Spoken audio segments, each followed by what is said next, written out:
refusing $10,000 from my brother after being disinherited from my grandfather's estate. For as long as I can remember, my grandfather carried himself like a man obsessed with fairness. He wasn't wealthy by accident. He worked, he saved, and he was deliberate with every decision. At family gatherings, he'd talk about balance the way some people talk about sports teams or politics. "If I go first," he would say, usually after dinner, a glass of wine in hand, "everything will be sold and split equally. 7 heirs, 7 equal shares. That's how it should be." We all heard him say it, over and over. My cousins, my siblings, my uncles, my aunts. He said it for years, even last Father's Day, just months before he died. He looked right at me that day, patted my hand and said, "Fair is fair. No one should feel left out." I believed him. I think we all did. It was almost comforting, like one of those certainties you don't question. The sun will rise, the seasons will turn, and when Granddad goes, the family will be treated equally. That promise, those words, lived in me like a fact. So when the will was read this spring, I thought I knew what was coming. But nothing could have prepared me for what I saw. The will was finalized in March of 2024. By then, the raw grief of losing my grandfather had dulled a little. But sitting in that dim, formal lawyer's office, I felt like I was about to be tethered to him one last time. I thought his words, those constant reassurances about fairness, would echo through the pages. I wasn't nervous. I was almost comforted. This was supposed to be the final proof of what I already knew, that my grandfather was steady, balanced, and fair to the end. But as the lawyer began to read, a coldness spread through me. The names, the numbers, they didn't line up with anything my grandfather had ever said. There it was, plain as day. My name missing. My uncle's name missing. Erased. The beneficiaries listed instead: my aunt, her brother, and her daughter. People who, by blood, weren't even his heirs. Each of them was awarded more than $300,000, a windfall beyond anything I'd ever dreamed of. I stared at the papers, my ears buzzing. This can't be right. My grandfather had said it so many times. 7 heirs, 7 equal shares. He said it last Father's Day, his hand warm on mine, promising me I would never be left out. And yet, here I was, left out. I tried to focus on the lawyer's explanations. Probate, finality, how the will couldn't be challenged now, but the words slid right past me. What I remember most vividly wasn't the legal jargon, but the silence in the room. Not one person spoke up. Not one. No one said, "This doesn't look right. This isn't what he promised." Instead, I saw my aunt's quick little nod, my cousin's clenched jaw as if she was trying not to grin, my uncle-in-law tapping his pen impatiently, already thinking of what he would do with the money. That silence felt like betrayal, stacked on betrayal. The will had erased me, but their acceptance, their refusal to even acknowledge it, drove the knife in deeper. If the roles had been reversed, I knew without a doubt, I would have spoken up. I would have said, "No, this isn't right. We fix this. We do what he said." But they didn't. They just cashed in and looked the other way. By the time the reading was over, I wasn't even thinking about the money anymore. I was thinking about how fragile promises are, how a man who preached fairness his whole life left behind a legacy that was anything but, and how quickly the people you call family will decide your share of belonging isn't worth fighting for. In the weeks that followed the will reading, I kept waiting for someone to call. For someone, anyone, to break the silence and admit, "This isn't fair. We need to make it right." But no call came. Instead, my aunt finally reached out with what she must have thought was an olive branch. She offered me 2 things: my grandfather's personal writings, journals, scraps of unfinished drafts, notes he had scribbled toward what would have been his second book, and, more importantly, the $30,000 he had explicitly left for my daughter. At first, my heart lurched. I'd spent so many hours with my grandfather talking about his writing. He had always wanted to publish another book, and I had quietly hoped to help him see it through. His words were pieces of him, parts of his mind, his humor, his soul. The thought of holding those pages should have felt like a gift. But then came the catch. The $30,000 wasn't theirs to give me. It wasn't theirs to touch at all. The will had been crystal clear. That money was to be held in trust until my daughter turned 25, for her use and hers alone. Yet my aunt, with her practiced air of generosity, tried to hand it to me directly, as if she was bending rules on my behalf, doing me some kind of favor. In reality, it wasn't generosity. It was theater. A performance meant to make her look magnanimous without ever sacrificing a dime of the fortune she had just inherited. I remember sitting across from her, holding back the anger boiling in my chest. I told her plainly, "Put the money where the will said it should go. In an account for my daughter. Let it grow interest. That's what he intended." Her face fell just slightly, as if she hadn't expected me to push back. Maybe she thought I would clutch at the offer, grateful for the scraps. But all I could think was how cheap it felt. How transparent. And the writings, God, the writings. I should have wanted them. I should have taken them immediately, guarded them like treasure. But in that moment, even they felt tainted, offered not out of love or respect, but as a consolation prize, a pat on the head. "Here, you didn't get money, but take these pages instead." It made me feel sick, because at the end of the day, those gestures weren't about honoring my grandfather's wishes or making me whole. They were about control, about them deciding what little I was allowed to have while keeping the bulk of his life's work for themselves. I walked away from that encounter with nothing in my hands. And though a part of me ached for those pages, for a piece of him, another part of me refused to let their crumbs feel like kindness. They could keep their hollow gestures. Just when I thought the charade of generosity had passed, my brother showed up at my door. Unlike my aunt, he didn't bother dressing it up in sentiment. He came holding a checkbook, his movements sharp, his jaw clenched. I could tell before he even sat down that he had rehearsed this moment in his head. He pulled out a pen, flipped open the checkbook, and without meeting my eyes, said, "I'm writing you $10,000. I froze. 10,000. A number so specific, so deliberate. Not big enough to make a dent in the hundreds of thousands I'd been cut out of, but just big enough to make him look noble. The tears started before I even realized it. The anger, the grief, the humiliation, all of it crashed over me at once. "I can't take this," I said, my voice breaking. "I won't. It feels like hush money. Like you're trying to buy me off so I'll stop being angry about what happened." My brother's pen hovered in midair, his lips tightening. And then, instead of understanding, instead of compassion, he snapped. "Well," he said, his tone sharp as a blade, "when your dad dies, I won't get anything from that." The words hit me like a slap. For context, my brother and I don't share a father. My dad never raised him. My dad is broke. There is no estate to inherit, no savings to split. There's nothing coming to anyone when he's gone. So what exactly was my brother saying? That he thought this was somehow fair? That because he imagined a non-existent inheritance from my dad, I should be grateful for his check? As if it balanced the scales? I looked at him, stunned, my hands shaking. "Do you hear yourself?" I whispered. "You think that erases what just happened? That this makes it right?" But he wasn't listening. He shoved the half-written check across the table, the pen line streaking mid-number, his face tight with frustration. "It's $10,000, he barked. "Most people would be grateful." That word, grateful, broke me. Because I wasn't ungrateful. I wasn't angry that the number was small. I was angry that he thought money, any amount, could erase betrayal. That he thought throwing a bone at me would let him walk away feeling generous while I carried the weight of loss in silence. I pushed the check back toward him, the paper trembling under my fingertips. "Keep it," I said, my voice raw.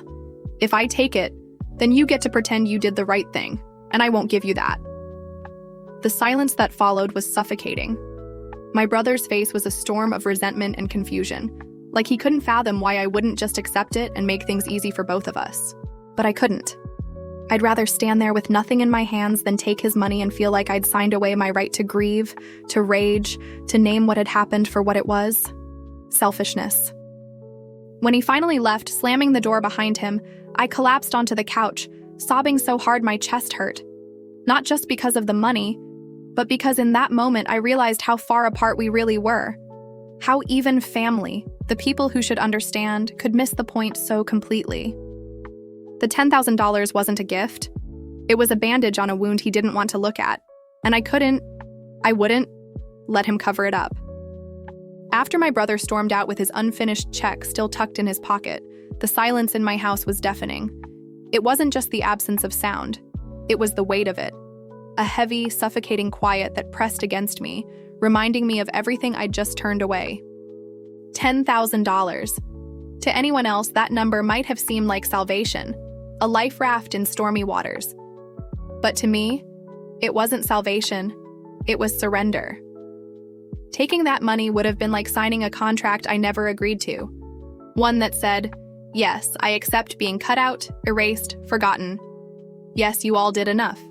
Yes, this is fine. But it wasn't fine. It would never be fine.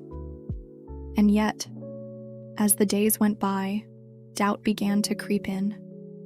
Ugly little whispers in the dark corners of my mind. Maybe you were stupid. Maybe you were stubborn. Maybe you turned down a blessing just to hold on to your anger. I replayed the scene in my head over and over, my brother's frustrated face, the pen frozen mid-stroke, the check sliding across the table. What kind of person refuses money when they're hurting? Was I really that consumed by bitterness that I'd rather sit empty-handed than accept even a fraction of what was offered? But every time those doubts got too loud, another voice inside me rose up, steadier, stronger. This was never about the money. If it had been about dollars, maybe I would have taken it. But it was about the principle. About the promises my grandfather had made. Promises he'd repeated until the end. Promises that were shattered in ink when his will excluded me. It was about watching the people who knew, who had heard him say the same things I had, cash their checks without flinching. No hesitation, no remorse, no recognition of the wrongness of it all. And worst of all, it was about the loneliness. The realization that not one person, not one single heir, had looked at the will and said, "This doesn't sit right. Let's fix it." They all just accepted their windfall in silence, letting the injustice stand because it benefited them. So when my brother offered me his check, it wasn't generosity, it was a shortcut. It was his way of saying, "Here, take this so you'll stop talking about it. Take this so we can both pretend everything's okay." But everything wasn't okay. Even now, I wrestle with the guilt. Some nights I cry over the thought of what that money could have done for me, for my daughter, for the weight it could have lifted. And then other nights I lie awake feeling proud. Proud that I didn't let myself be bought. Proud that I didn't sign away my grief for the sake of their comfort. Because the truth is, that's what it would have been. A purchase. Not of my silence, maybe, but of my dignity. And once you sell that, you never get it back. I'd rather stand here with empty hands and a burning heart than walk away with a check that says, "This is all you're worth." And yet the question lingers, gnawing at me even when I don't want it to. Did I do the right thing? Or did I let my pain blind me to a small kindness in a storm of cruelty? I don't know the answer. Maybe I'll never know.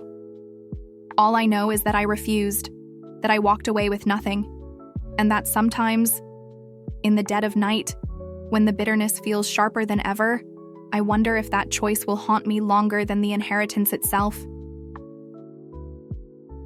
I threw up all over my friend's dad's golden throne. This all happened when I was 16, so about 15 years ago. Now, I should start by explaining something important. I cannot eat red meat, pork, fish, or even melons. Not for religious reasons, my body just doesn't tolerate them. Ever since I was a toddler, if I eat those foods, it's bad. With meat especially, my stomach reacts violently. I'll start throwing up within minutes. It's been like that my whole life, and everyone close to me knows about it. Bird meat and seafood? Totally fine. Everything else? A disaster waiting to happen. At the time, one of my closest friends was a girl I'll call Anna. She came from a wealthy family, the kind that made you feel like you were stepping into another world when you visited their house. For her 15th birthday, her dad decided to throw a big barbecue at their brand new house by the lake. Now, Anna wasn't just a casual friend. By the time she was 14, she was practically living at my house. We went to the same school, had the same hobbies, and her parents knew my parents well. They all knew, without a doubt, what I could and couldn't eat. When we arrived, Anna's dad proudly gave us a tour of the new house. He was especially excited about one thing, a bathroom downstairs where he had installed what he called his golden throne. It was a toilet, styled to look like some kind of royal chair, shiny, gaudy, and ridiculously out of place. Was it really gold? Who knows? I was 16. It looked expensive enough to me. He made it very clear. Don't touch it. Don't play with it. Don't even think about using it unless it's an absolute emergency. This thing cost me a lot of money. We all laughed at the time, not realizing how prophetic those words would turn out to be. When it came time to eat, Anna's dad manned the grill. He was proud of his cooking, hovering over the meat like it was his masterpiece. Plates started getting handed out, and when he set one in front of me, I saw what looked like chicken. Now remember, I hadn't touched pork since I was a toddler, so I had no memory of what it even looked like, let alone how it tasted. So when I saw a piece of white-looking meat on my plate, I didn't think twice. I took a bite. Immediately, something felt off. The taste wasn't right, the texture was strange. I frowned and mentioned it. This tastes weird. Are you sure this is chicken? Anna's dad waved it off, smiling like he knew better. Of course it's chicken. Just eat it, don't be picky. So I kept eating, but halfway through, it hit me. That creeping, gut-twisting pain I knew all too well. My stomach clenched like it was trying to tie itself in knots. It was not chicken. I knew it in my bones. And right as I doubled over, face paling, Anna's dad finally admitted it. Oh, actually it was pork. That's when the panic set in. The second he said pork, my body answered for me. My stomach twisted, my throat burned, and I knew I had seconds before disaster struck. I shot up from my chair, knocking it back, and bolted for the house. People were still laughing and chatting, totally unaware of the ticking time bomb that was me. The closest bathroom, of course. The one with the damn golden throne. I barely made it through the door before it hit me like a wave. I dropped to my knees and started violently throwing up into his beloved royal toilet. Behind me, I could hear the shuffle of footsteps.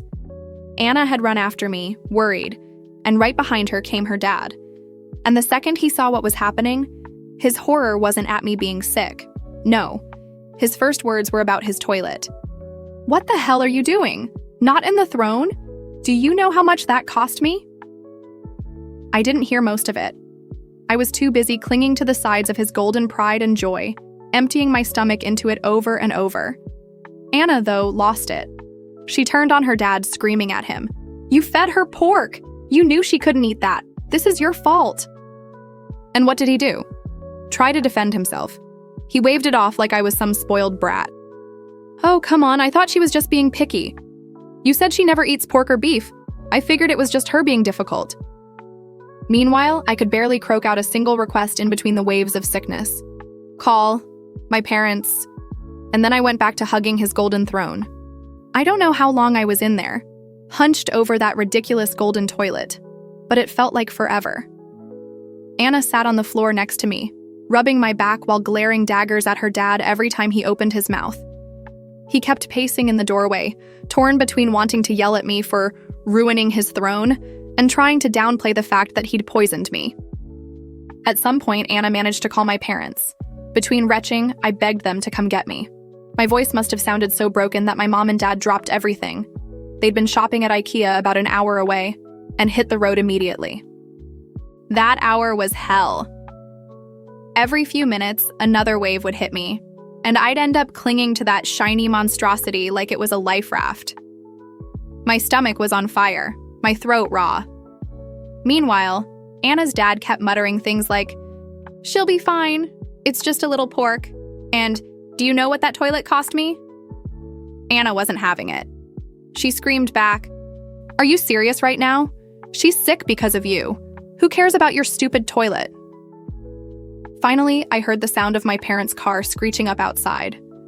My dad must have broken every speed law to get there.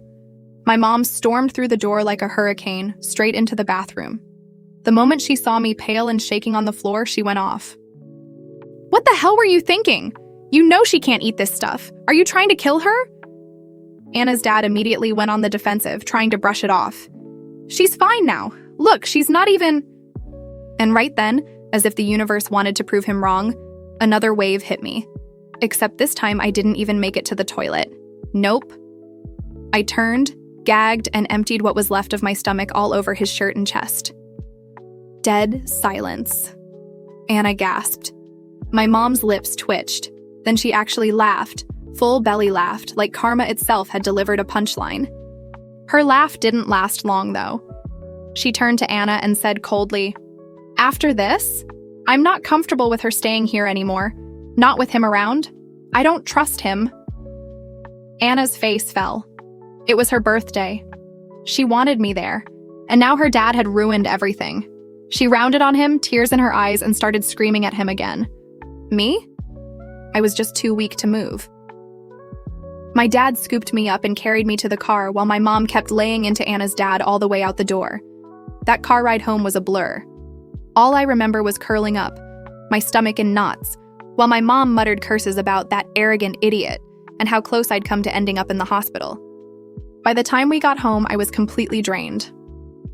I spent the next few days in bed, my stomach rebelling every few hours.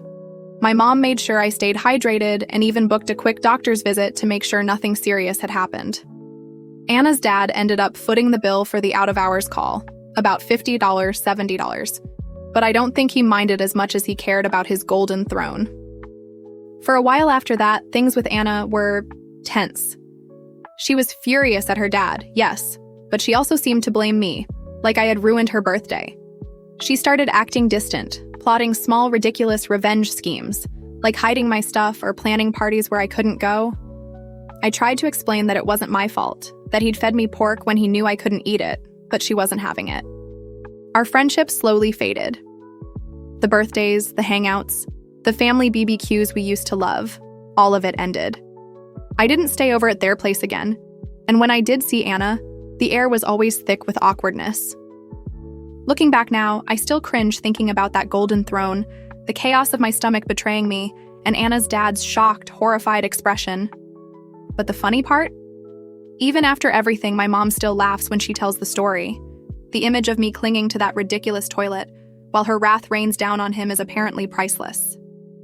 It's been 15 years, and I haven't been back to that house. Anna and I drifted apart, but that story, that one golden, chaotic birthday, it's burned into memory forever. That time I got in trouble for violating the company's social media policy.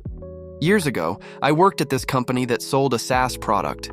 Now, most of the company was on the shiny cloud team. They had it easy. Entire armies of support staff, QA testers, DevSecOps engineers, release managers, you name it. If they sneezed, somebody else was probably hired to hand them a tissue. But me? My team? We were the outcasts, the scrappy misfits, the on-premise crew. Our job was to take this SaaS product, something built to live happily on the cloud, and somehow wrangle it into a containerized beast that could run on a customer's servers if they were stubborn enough to pay for it. No QA, no safety net, just us duct taping things together until it worked. It was stressful, the kind of job where crunch time wasn't a rare emergency. It was the default mode. 12-hour days weren't exceptions. They were expectations. So one afternoon, right in the middle of one of those endless crunches, my coworker and I decided to treat ourselves. We ordered a pizza. And not just any pizza. This thing was a monster. Anchovies, jalapenos, mushrooms, pepperoni. A pie so aggressively Sicilian it probably came with a threat from Tony Soprano taped to the box. We set it on the desk like it was Holy Communion. If we were going to suffer through 12 hours of debugging container nightmares, at least we'd have greasy, nuclear spicy pizza fueling us. By the time we were halfway through, I was already sweating from the jalapenos. She tapped out, but there was one last slice. She looked at me and said, "It's all yours." I wrapped that slice up carefully, reverently, like I was sealing a priceless artifact, and I put it aside. My 5 p.m. motivation. My beacon of hope. 5 o'clock rolls around.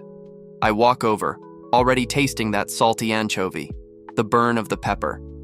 And it's gone. Vanished. I checked the trash can, and there it was. My slice. With one sad little bite taken out of it, like whoever stole it decided, "Nah, never mind, this is disgusting," and tossed it. I stood there in disbelief, staring at the crime scene like some low-rent detective in a Law & Order spinoff no one asked for. Someone, some monster, had stolen my victory slice. So I'm already salty about my stolen slice. I mean, I could have forgiven it if someone had at least finished the slice. But no. Someone took one bite, gagged, and then threw it away like it was roadkill. That's not theft. That's insult plus waste. Anyway, later that evening, around 6 o'clock, I'm still grinding away because, crunch never ends. My coworker had already left for the day. That's when I noticed her juicer sitting there on the counter. Now, this wasn't some cheap $20 Walmart blender. No, this was her thing.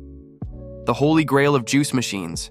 The kind of gadget you bring to the office when you're really committed to green smoothies and cleansing and all that healthy stuff. She loved that juicer. But sitting right there on it was a note. Apparently, people had been using her juicer behind her back. And not only were they freeloading, they weren't even cleaning it afterward. They'd just dump their kale, carrot, and celery guts all over the blades, leave it crusty, and walk away. The note was polite but firm. Please stop using my juicer. If you do, at least clean it. And in that moment, I snapped. Because it wasn't just the juicer. It wasn't just my pizza. It was the principle of the thing. People in that office treated other people's stuff like it was communal property, like we were all living in some sort of tech startup frat house. So I grabbed the juicer, scrubbed it until it looked brand new, and then I wrote a note of my own. A note that would go down in office legend. I wish I still had the exact wording, but it was something like this. Hey, office thieves, stop touching other people's things. My coworker's juicer isn't yours. My pizza wasn't yours. We're not in kindergarten. Keep your hands off stuff that doesn't belong to you. I taped that note right to the juicer, nice and visible, and walked away. The next morning, when I came in, the whole office was buzzing. People were chuckling, smiling, high-fiving me in the hallway. Hey, man, good job saying what we were all thinking. The note had hit a nerve. Everyone had been quietly fed up with the freeloaders, and now someone had finally said it out loud. I was basically the hero of the day. Well, hero to everyone except one person, my supervisor. See, before he got promoted to supervisor, he'd been the team lead, and he hated anyone who showed even a shred of initiative or talent. If you stood out, you were competition. And me? I had just lit up the whole office with a single handwritten note. He didn't like that. Not one bit. So the next day, I swing by the juicer. And what do I see? People had scribbled little attaboys on my note, like it was a yearbook. Preach! Finally, someone said it. It was hilarious. It was like my note had become the unofficial employee manifesto. So, naturally, I did what anyone would do in 2010 something. I took a picture of it and threw it on Facebook. Just a quick post, nothing dramatic. Office thieves beware. Don't touch my pizza. That was it. That was the post. A dumb little slice-of-life story about someone stealing food at work. But a couple days later, my supervisor comes marching up to my desk with this smug look on his face. HR wants to see you, he says. Why?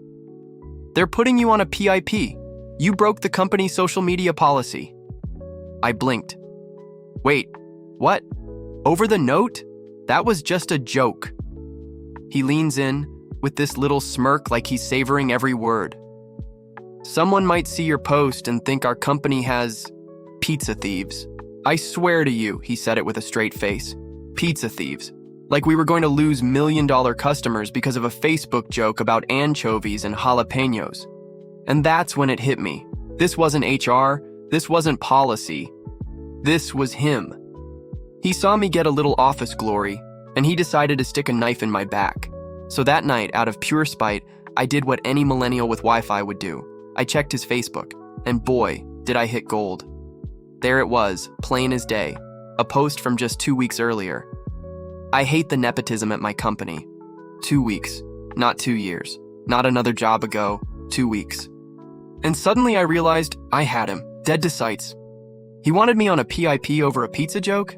Fine. But I was holding a nuclear warhead, and I couldn't wait to drop it in front of HR. The meeting was set. HR, my supervisor, and me. And I walked in carrying a plain manila folder like it was a weapon.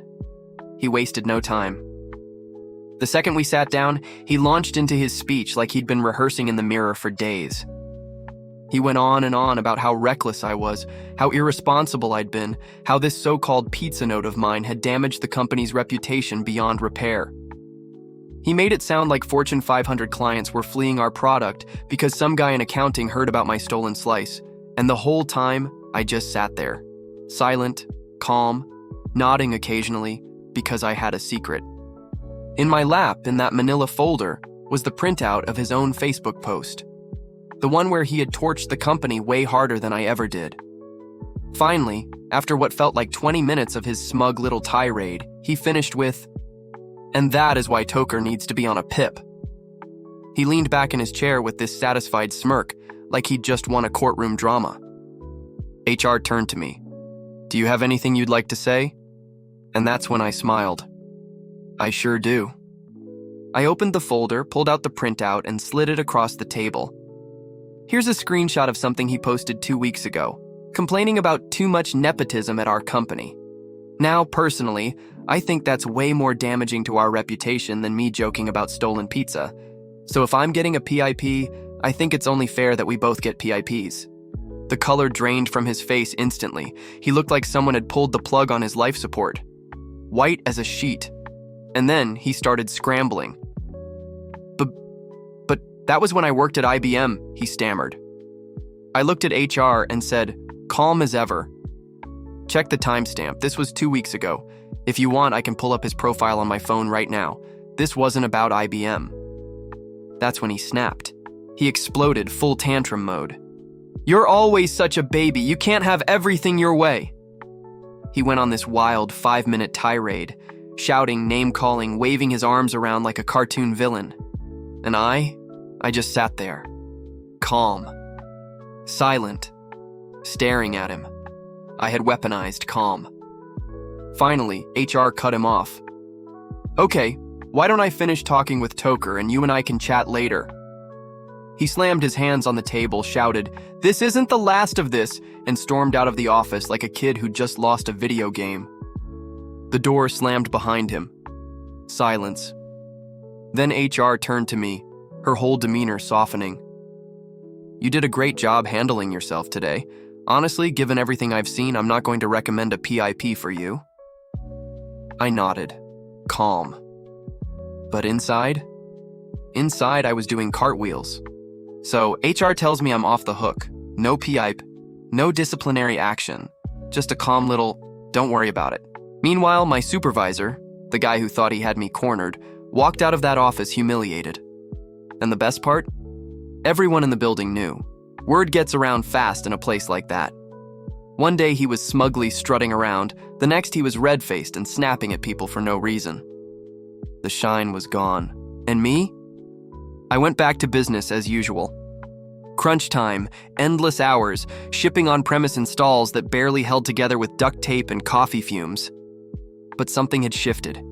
People started looking at me differently. Like I'd stood up not just for myself, but for everyone who was sick of being pushed around by petty managers. Of course, my supervisor never forgave me. He'd glare at me in meetings, try to cut me off whenever I spoke. But the damage was done. His credibility was in the toilet.